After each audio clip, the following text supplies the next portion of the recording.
Hello friends, welcome to my YouTube channel. My name is Harshit Kaur.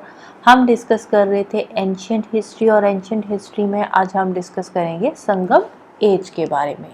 तो संगम as में basically हम तीन डायनेस्टीज को डिस्कस करेंगे, चोला, चेरा एंड पांड्यास। ये तीन डायनेस्टीज हम यहाँ पे डिस्कस करने वाले हैं। इसके अलावा हम संगम लिटरेचर के बारे में भी पढ़ेंगे, राइट। तो शुरू करते हैं चोला डायनेस्टी से। चोला की बात करें तो लोकेशन पहले देख लेते हैं। तो चोला की जो लोकेशन है that is north east of Pandyas between Penner and Vellar reverse. Penner and Vellar river के बीच में पांड्यास के नॉर्थ ईस्ट वाली जो साइड है वो आती है चोलास की, राइट। तो एक बार मैप पे देख लेते हैं।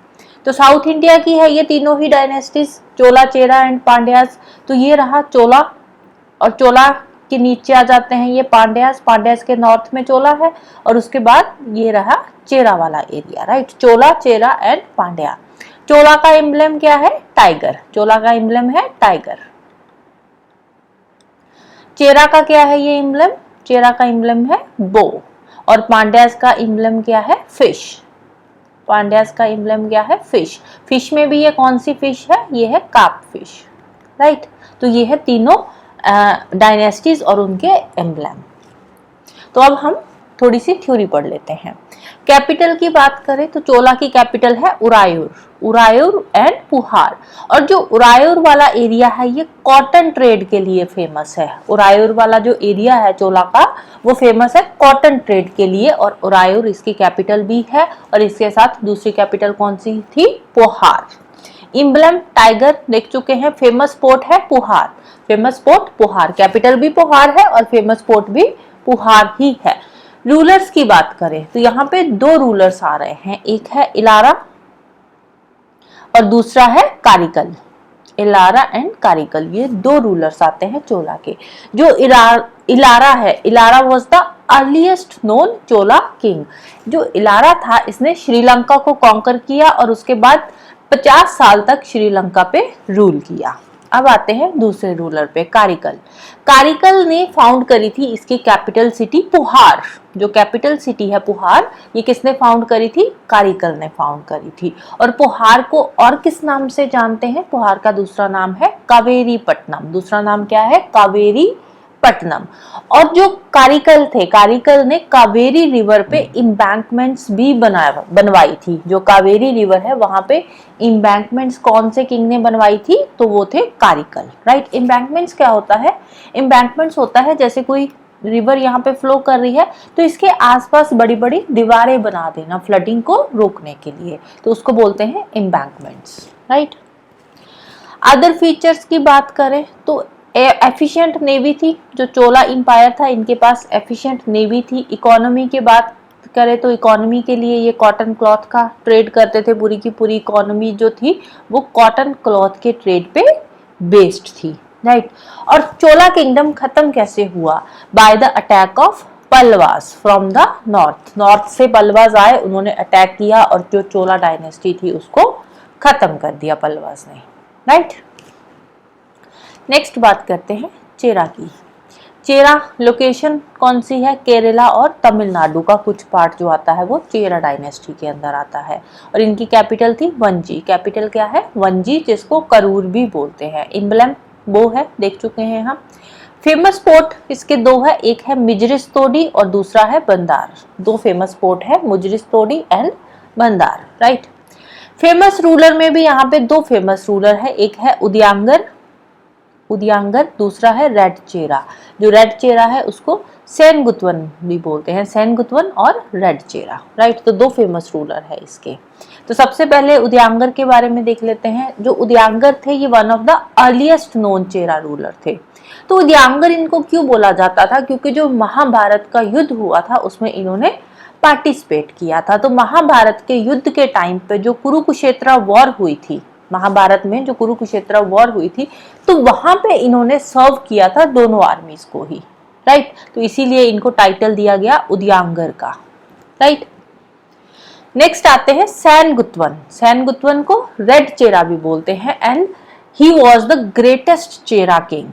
ग्रेटेस्ट चेरा किंग थे सेन गुतवन, राइट। और ये जो सेन गुतवन थे ग्रेटेस्ट क्यों माने जाते हैं, क्योंकि इन्होंने नॉर्थ तक इंडिया को इन्वेड किया था, गंगा रिवर को भी क्रॉस करके नॉर्थ तक इन्होंने इन्वेड करा था, पूरे के पूरे इंडिया को ही। इसके अलावा कनंगी टेम्पल के लिए ये फेमस है, जो पटनी कलट है उसके लिए फेमस है। कनंगी टेम्पल क्या है, ये कनंगी माता थी उस टाइम पे, उनको डेडिकेटेड ये टेम्पल है। तो जो कनंगी माता थी ये इसको क्या मानते हैं, goddess of chastity, goddess of chastity. Goddess of chastity का मतलब होता है एक पवित्रता की देवी माना जाता था जो कनंगी माता थी। तो उन्हीं से रिलेटेड इन्होंने टेम्पल बनाया था जिसके लिए ये फेमस हुए थे। और पटनी कल्ट जो है, पटनी कल्ट ये कनंगी माता को ही डेडिकेटेड ये एक कल्ट था उस टाइम पे जो एग्जिस्टेंस में आया था, राइट। अदर फीचर्स की बात करें तो रोमन इंपायर के साथ इनका अच्छा खासा ट्रेड चल रहा था। कौन से पोर्ट के थ्रू ट्रेड होता था, मुजरिस पोर्ट के थ्रू ट्रेड होता था। अब मुजरिस पोर्ट के थ्रू ट्रेड होता था तो मुजरिस पोर्ट की प्रोटेक्शन जरूरी है, तो उसको प्रोटेक्ट करने के लिए इन्होंने 2 रेजिमेंट्स वहां पे सेटअप करी थी, राइट। इसके अलावा मुजरिस पोर्ट पे इन्होंने एक टेम्पल भी बनाया था। कौन सा टेम्पल था, ऑगस्टस टेम्पल, राइट। लास्ट में बात करते हैं पांड्यास की, लास्ट डायनेस्टी की बात कर रहे हैं हम यहाँ पे संगम में, तो पांड्यास आते हैं। Pandyas southern most part of India पे इन्होंने रूल किया था। कैपिटल है इनकी मादुराई और एम्बलम है fish carp. Famous port Korkai and Saliyur, 2 famous port है कोरकाई एंड सल्यूर, राइट। तो इसमें भी 2 फेमस रूलर को मेंशन किया हुआ है, एक है मुद्दुकुदुमी और दूसरे हैं नेदू जेलिया। ये 2 फेमस रूलर की यहाँ पे बात हुई है। मुद्दुकुदुमाई की अगर हम बात करें, मुद्दुकुदुमाई की, तो ये अर्लीस्ट नोन पांड्या रूलर थे। नेदू जेलिया की बात करें तो ये मोस्ट इंपॉर्टेंट किंग थे पांड्या के। अब देखो जो हमने चोला, चेरा और पांड्या पढ़े हैं, तीनों में हमने एक तो अर्लीस्ट रूलर की बारे में पढ़ा है और दूसरा जो उस डायनेस्टी का इंपॉर्टेंट रूलर है, ग्रेटेस्ट रूलर है, तो उनके बारे में हमने पढ़ा है, राइट। तो यहाँ पे भी मुद्दुकुदुमाई जो थे ये अर्लीस्ट नोन पांड्या रूलर थे और उसके बाद आते हैं सेकंड जो मोस्ट इंपॉर्टेंट किंग आते हैं, वो आते हैं नेदू जेलिया, राइट। अब जो नेदू जेलिया है इनसे रिलेटेड एक बहुत ही फेमस किस्सा है जो काफी फेमस है, तो उसके बारे में हम यहाँ पे बात कर लेते हैं। तो ये जो नेदू जेलिया थे इन्होंने कवालन पे इल्जाम लगाया था चोरी का, कवालन पे इल्जाम लगाया था चोरी का। तो उसकी वजह से क्या हुआ कि जो कवालन की वाइफ थी कनंगी माता, जिसके बारे में हमने बात करी थी, तो जो कवालन की वाइफ थी उन्होंने पूरी की पूरी जो मादुराई सिटी थी उसको ही श्रापित कर दिया था। ऐसा माना जाता है कि इनकी शराब की वजह से जो पूरी की पूरी मादुराई सिटी थी वो सारी की सारी जलकर राख हो गई थी, राइट। अदर फीचर्स की बात करें तो इसमें मेगास्थीन्स के अकॉर्डिंग अगर हम बात करें तो मेगास्थीन के अकॉर्डिंग ये वाला जो पांड्यास का किंगडम है ये पर्ल्स के लिए फेमस था, पर्ल्स के लिए फेमस था, और दूसरा ये विमेन रूल के लिए फेमस था, राइट। मेगास्थीन्स के अकॉर्डिंग जो पांड्यास एम्पायर है ये एक तो पर्ल्स के लिए फेमस था, दूसरा विमेन रूल के लिए फेमस था। इसके अलावा रामायण और महाभारत में भी पांड्यास के बारे में मेंशन किया हुआ है। अब ट्रेड की बात करें तो इनका भी रोमन एम्पायर के साथ अच्छा खासा ट्रेड चल रहा था, वहां से प्रॉफिट भी आ रहा था, तो इसीलिए जो रोमन एम्परर है ऑगस्टस एंड ट्रोजन, तो वहां पे इन्होंने अपनी एम्बेसीज भी भेजी थी, राइट। नेक्स्ट बात करते हैं पंचतनई का मतलब क्या है, 5 तमिल रीजन्स। तो यहाँ पे 5 फेमस तमिल रीजन है, उनके बारे में हम पढ़ेंगे, 5 रीजन के बारे में, और उन रीजन के जो इनहैबिटेंट्स है उनको क्या बोलते हैं उसके बारे में यहाँ पे हम बात करेंगे, और उनका ऑक्यूपेशन क्या है, क्या वो काम करते थे उसके बारे में हम यहाँ पे पढ़ेंगे इस टेबल में। तो सबसे पहला रीजन आता है कुरिंजी वाला एरिया कौन सा है, जो हिली बैकवुड और माउंटेनियस एरिया है वहां का तमिल का, उसको बोलते हैं कुरिंजी, राइट। तो यहाँ के जो इनहैबिटेंट्स है उनको क्या बोलते हैं, कुरुवार वेतार। इनहैबिटेंट्स कौन से हैं, कुरुवार वेतार, और काम क्या करते हैं ये, हंटिंग एंड गैदरिंग का। सेकंड आता है पलाई कौन सा है, जो वहां का पेस्टोरल ट्रैक है। पलाई वाला रीजन कौन सा है, जो पेस्टोरल ट्रैक है। तो यहाँ के जो इनहैबिटेंट्स हैं उनको इनार एंड मारवाड़ बोला जाता है। और इनका काम क्या है? Cattle lifting and highway robbery. Cattle lifting and highway robbery, जो गाय भैंस होती है उनको चुरा लेना या हाईवे पे जाकर चोरी चकारी का काम करना, बेसिकली यही ये काम करते थे। थर्ड आता है मुलाई। मुलाई वाला एरिया पेस्टोरल ट्रैक वाला ही है और यहाँ के जो लोग हैं उनको क्या बोलते हैं? एयार एंड इदियार। काम क्या करते हैं ये? शिफ्टिंग एग्रीकल्चर का एंड एनिमल हस्बेंड्री का इनका काम है। फोर्थ आता है मरुतम। मरुतम वाला जो वेटलैंड वाला एरिया है, वो वेटलैंड वाला एरिया है, उसको बोलते हैं मरुतम। इनहैबिटेंट्स को उलावर एंड वेलालर बोला जाता है और इनका काम क्या है? प्लो एग्रीकल्चर। तो बेसिकली एग्रीकल्चर का ही ये काम करते हैं। नीटल, नीटल वाला एरिया आ जाता है जो लिटोरल और कोस्टल एरिया है वहां का, उसको बोलते हैं नीटल। तो इनहैबिटेंट्स को क्या बोलते हैं? परतवार एंड वेलियार। और इनका काम क्या है? Fishing and salt extraction. अब कोस्टल एरिया है तो वहां पे फिशिंग का काम अच्छा खासा होता है, तो वही काम वो करते हैं, या फिर सॉल्ट एक्सट्रैक्शन का, राइट। नेक्स्ट आता है संगम लिटरेचर। अब यहाँ पे संगम वर्ड का मतलब क्या होता है? संगम वर्ड का मतलब होता है असेंबली, ग्रुप या कॉलेज, आप जिसको बोल सकते हो। तो word Sangam is associated with college और असेंबली ऑफ तमिल स्कॉलर्स। संगम का मतलब क्या है? तमिल स्कॉलर्स या तमिल पोएट्स की एक जो असेंबली है, या एक पूरा का पूरा जो कॉलेज है, कॉलेज असेंबली एक ही बात है, राइट। तो असेंबली उसको क्या बोलते हैं? जो पूरे के पूरे तमिल स्कॉलर्स की या पोएट्स की एक असेंबली है, उसको इन्होंने वर्ड नाम दिया संगम, राइट। तो ये पांड्या किंग्स के टाइम पे फ्लोरिश हुआ था, राइट। तो पूरी की पूरी जो संगम एज है, चोला चेरा पांड्याज वाला पूरी की पूरी जो संगम एज है, इसको क्या बोलते हैं? इसको बोलते हैं गोल्डन एज और ऑगस्टन एज। संगम एज को और किस नाम से जाना जाता है? गोल्डन एज और ऑगस्टन एज। तमिल सोर्सेस के अकॉर्डिंग अगर हम बात करें तो जो तमिल लिटरेचर के फादर है वो कौन है? अगस्त्या। तमिल लिटरेचर के फादर अगस्त्या, राइट। उसके बाद यहाँ पे 3 संगम दे रखे हैं, 3 संगम।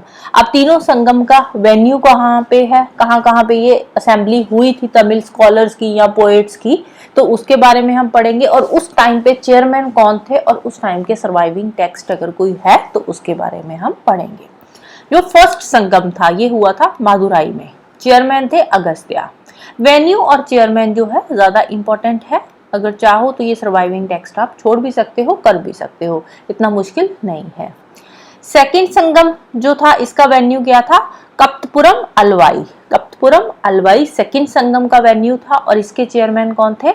इसके जो फाउंडर थे वो अगस्त्या थे। तो फाउंडर और चेयरमैन कौन थे? फाउंडर कम चेयरमैन अगस्त्या थे और उसके बाद जो चेयरमैन बने थे वो थे तोलक पियार। तोलक पियार उसके बाद चेयरमैन बने थे कप्तपुरम अलवाई के, राइट। तो सर्वाइविंग टेक्स्ट में यहाँ पे जो तमिल ग्रामर है जिसको नाम क्या दिया है?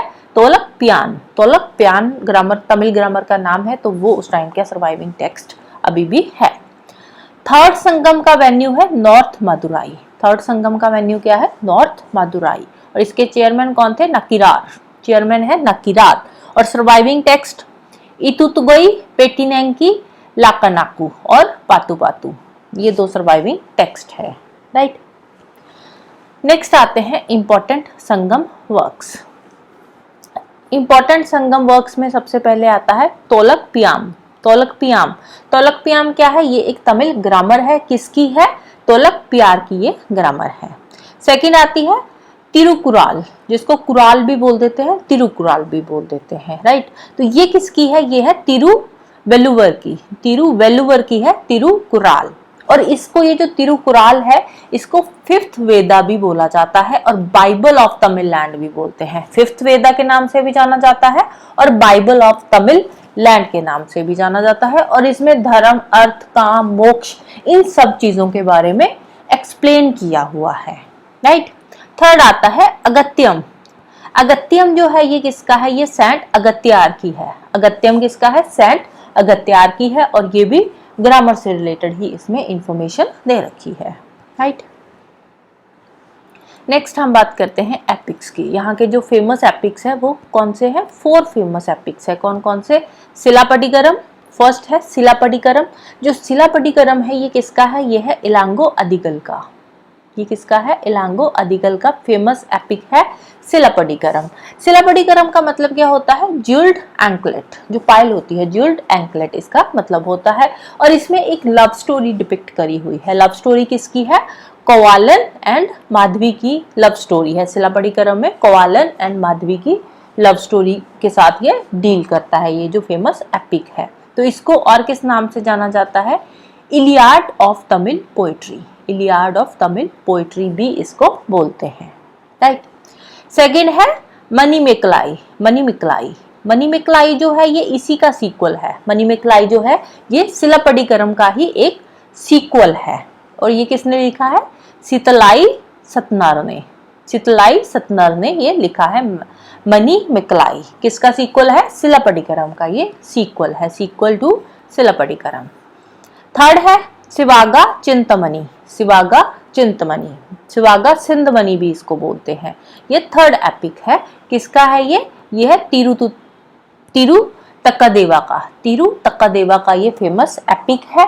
और इसमें जैनिज्म के बारे में लिखा हुआ है, राइट। जैना तिरुतक्कादेवा, राइट। तो इसमें जैनिज्म से रिलेटेड इंफॉर्मेशन दे रखी है। और फोर्थ है भरतमन। भरतमन ये किसका है? ये है पेरू देवनार का। पेरू देवनार का है भरतमन। तो ये चार फेमस एपिक है। लास्ट में हम बात करते हैं संगम इकोनॉमी की। इकोनॉमी की बात करें तो उस टाइम पे जो लैंड था उस एरिया का, तो लैंड बहुत ही फर्टाइल लैंड थी और प्रॉपर इरिगेशन फैसिलिटीज भी थी। तो एग्रीकल्चर अच्छा था, अच्छा चल रहा था उस टाइम पे। तो वहाँ के जो चीफ लोकल गॉड थे वो कौन थे? वो थे मुरुगन। चीफ लोकल गॉड कौन थे? मुरुगन। और मुरुगन को सुब्रमण्या भी बोलते थे, राइट। चीफ लोकल गॉड कौन थे? मुरुगन। और मुरुगन को सुब्रमण्या भी बोलते थे।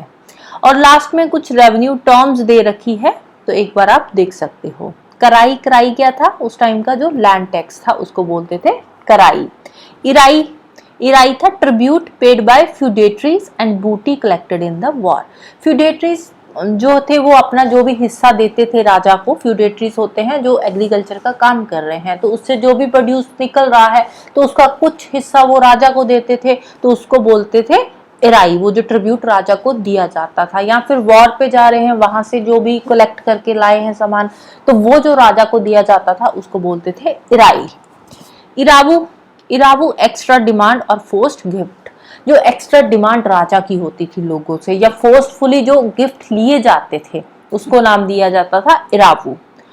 उल्गू, उल्गू कस्टम ड्यूटीज को बोलते थे। वेरियार जो टैक्स कलेक्टर होता था उसको बोलते थे वेरियार, उसके लिए टर्म जो यूज होती थी।